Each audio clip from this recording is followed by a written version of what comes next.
Okay, welcome guys to the video version of our active note-taking. So thanks for watching this. This is going to go along with your two handouts that you have. The first one we're going to be working on is this one where it says ecosystem levels of organization. And remember, this is on page 14. And then you're going to follow that up with page 15, this organism relationships wheel. So these should be already glued into your book. So let's go back here. I'm going to hit present mode and talk while we go. So we're talking about organism relationships in ecosystems, and we've been talking about this for a while. Oh, I just noticed, do you see something cool in this picture that I'm pointing to? I just noticed that kind of looks like a globe. Earth. Do you see the continents? That's neat. Okay, back to it. So our essential question is, how can you describe an organism's relationship in a food web as they occur in these ecosystems? Okay, marine, that means ocean, freshwater, and terrestrial, that means land. All right, and those are actually three of our words on the word wall. If you want to take a look on the word wall, you'll see little images of those to help you remember. All right, you should already have this, as we said, this on page 14. And on page 14, you're going to be writing in these little definitions for each of the categories. So on page 14, open your little accordion, the fold out, and you're going to be writing the definition of an organism here. An organism is an individual, animal, plant, or single-celled life form. So it's the entire whole living thing.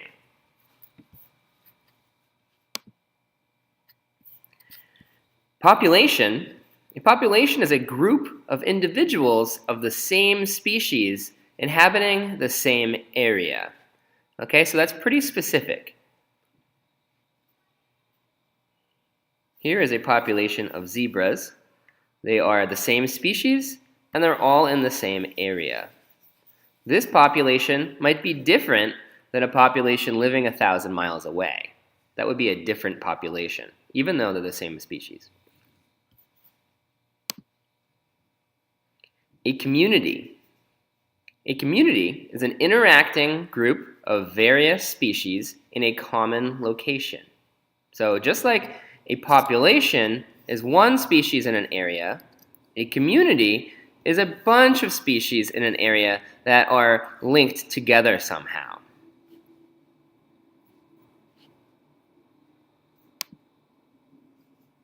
All right, so you should now have your page 14 complete because we just said those levels. Oh, no, we skipped one, didn't we? How did that happen? Ah, here it is. So, ecosystem. An ecosystem is a community of living organisms in conjunction with the non-living components of their environment. Things like air, water, mineral, soil, interacting as a system. So, in other words, an ecosystem is everything. The things that are alive and the things that aren't alive. Okay, that includes the air, it includes the sun, it includes rocks, and it also includes all the bacteria, the algae, the frogs, the trees, is it a kangaroo? Must be Australia. So it includes everything. An ecosystem is the whole thing. And they're all interconnected. It's a system. Okay, now going back one. Sorry about that, everybody. So you should now have this wheel already pasted into page 15. Page 15 of your notebook. Pause here if you haven't done that yet, but I'm going to move on. So notice that in the middle we have ecosystem and we have these rays coming off of it for these different topics. So we're going to go over each one and you're going to complete this whole wheel with some definitions and descriptions of each of these different topics. So this is a cool word. It says niche, niche. A habitat supplying the necessary factors for existence. A niche. Okay, a habitat supplying the necessary factors for existence. So a niche is where a specific species is successful. So this picture shows you some different areas of the single tree. And these species are a little bit different than each other. They each have their own little special area that's perfect for them. A niche is like the perfect area for a specific species. It's their niche. Biotic. Okay, again, you're writing this in your wheel on page 15. Biotic is a living or once living organism in an ecosystem. So biotic means alive. You'll notice that it has the word bio, B-I-O. Bio means life. Bio means life. You might know the word biology. That's the study of life. You might know the word biohazard. That means dangerous to living things. And then the opposite. You could probably guess this one. Abiotic means non-living elements in an ecosystem. When you put A in front of a word, it often means the opposite. So if biotic means living, abiotic means non-living. And those are things like the sun, the atmosphere, physical traits like temperature, dirt. All right, we have producer. Hopefully most of you know what a producer is by now, but here you go. And a producer makes their own food. And I want to clarify, because somebody in both classes now have said, well, cows make their own food. And that's true, but producers specifically mean things like plants that actually make food from the sun and carbon dioxide. Because it's important to differentiate between producers and consumers, because plants, they don't eat anything. They are the base of food webs. They supply all the energy, really. The next one is consumer. Consumers get energy from eating other organisms. They get energy from eating other organisms. There's lots of types. So a musk ox, cool looking one, looks like a kind of a Star Wars kind of animal. Never seen that one. That one eats grass, it looks like. And we haven't learned this one yet, but some of you have some pre-knowledge. A decomposer recycles dead organisms into chemical nutrients used in soil, air, and water. These are things that eat dead things. Things that eat dead things are decomposers. Many decomposers actually you need a microscope to see. A lot of them are single cell or very tiny. But mushrooms are a popular one. Those ones help break down dead stuff. Predator.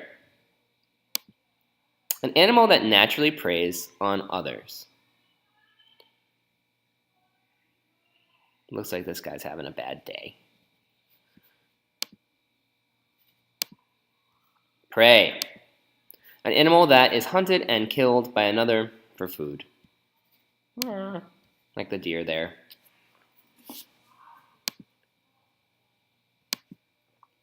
All right, host. So this deer in this case looks like it's a host, an animal or plant on or in which a parasite lives. So some parasites, they live inside of you.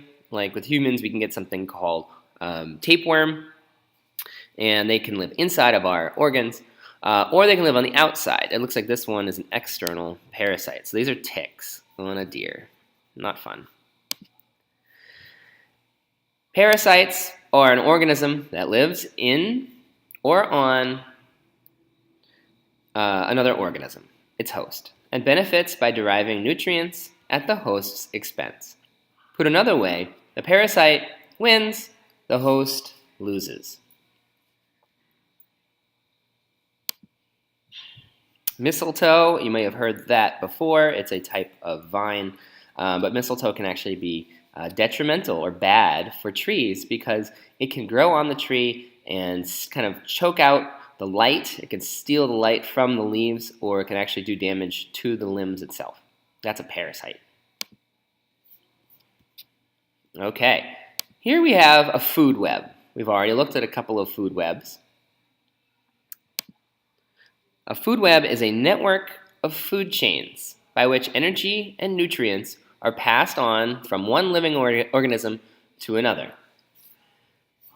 This makes a really good point because it's a little confusing if you haven't seen a food web before. This arrow does not mean that the marsh grass is going to eat the grasshopper. The opposite is true. The grasshopper eats the marsh grass. So a lot of students have asked, well, it must be wrong because this arrow is pointing to the grasshopper. Well, the red arrows actually represent energy. The red arrows show where is energy going in the system, in the web. So the energy from the marsh grass is going to the grasshopper. And then the energy from the grasshopper is going to the shrew when the shrew eats the grasshopper. There are multiple pathways in a food web, okay? So it's not just a straight chain. If you wanted to look at just a food chain, you could say hawk, shrew, grasshopper, marsh grass. But there's multiple chains that are mixed together, all right? Because the shrew eats not only the grasshopper, it also eats the cricket. And the hawk isn't the only predator for the shrew. It looks like this snake is also going to eat that little shrew. So they're more complicated than just a simple food chain. And we already mentioned this. The arrows represent energy being transferred. So please write that down too. Energy is greatest at the bottom of the food web. Okay, what does that mean? It means that most energy in a food web is contained in the plants, the producers. The producers are always making food, and it has to be the biggest. It has to be the biggest. Because if there's less energy on the bottom, then the organisms that depend on these on the bottom are going to die. Okay? Because if there isn't enough grass for the grasshopper to eat, grasshopper is going to die. If there's not enough grasshoppers and not enough crickets, the shrew is going to die, and you can see it's going to form a pattern where the hawk would then die as well. So you need to have a lot of energy on the bottom, less energy at this level, less energy here, and then the least energy at the top. And we come to here. So this is an energy pyramid. Okay? An energy pyramid is a graphical model of energy flow in a community. So I'd like you to write this in your wheel, but then also I'd like you to draw. Actually, I'm sorry. I'd like you to write this, not on the wheel, pause. I'd like you to draw this on page 14 behind your levels of organization fold-out. You're going to draw this pyramid on page 14 behind your levels of organization fold-out. So you're going to have this, and you can take up the whole page for that. And we can see here that there has to be more producers than the first level of consumers. So these would be like your crickets and your grasshoppers. And this would be like your shrew. And up here, you're going to have like your hawk or your snake. So you can't have that many of them up here. Because if you did, then they're going to eat too many of these. Okay? And then they're going to have less food. And they're going to die out. Okay? If there isn't enough food down here, they have nothing to eat, they'll die. They'll have nothing to eat, they'll die. And then they'll have nothing to eat, and they'll die. And that's going to ruin the whole system. So please write this on page 14.